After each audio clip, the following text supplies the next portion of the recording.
Selamat datang di channelku tutorial, channel yang semoga bisa membantu permasalahan kalian. Nah, di video kali ini tutorial akan beritahu kalian bagaimana cara agar kita bisa menghubungkan akun Stumble guys dengan Facebook guys. Nah, langsung aja yuk ke cara yang pertama. Cara yang pertama, kalian harus klik tombol subscribe yang ada di bawah video ini yang warnanya merah.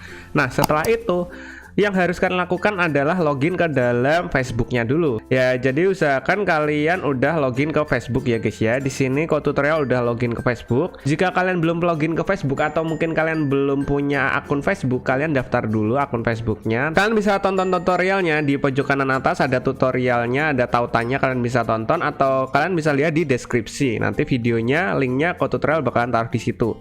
Nah, setelah kalian login ke Facebook, seperti tutorial ini. Nah, kalian buka game Stumble guys-nya.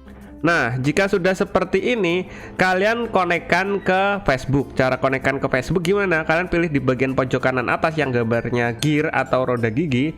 Kalian pilih, kemudian kalian pilih Facebook. Kalian tautin. Nah, di sini kan tutorial udah tautin di Google Play. Jadi kita tautin ke Facebook agar lebih aman.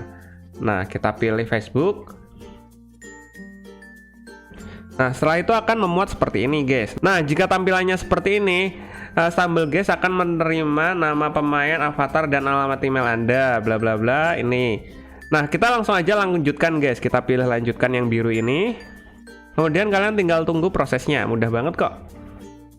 Nah, udah, jika sudah seperti ini, tulisannya terkoneksi Facebook ini dan samping kanannya berubah logout, itu tandanya akun kalian sudah terhubung atau terkoneksi dengan Facebook guys. Jadi semisalnya HP kalian terinstall atau mungkin kalian hapus Stumble guys-nya, ketika kalian download lagi, kalian tinggal hubungkan ke Facebook aja dan otomatis nanti akan masuk ke dalam akun kalian.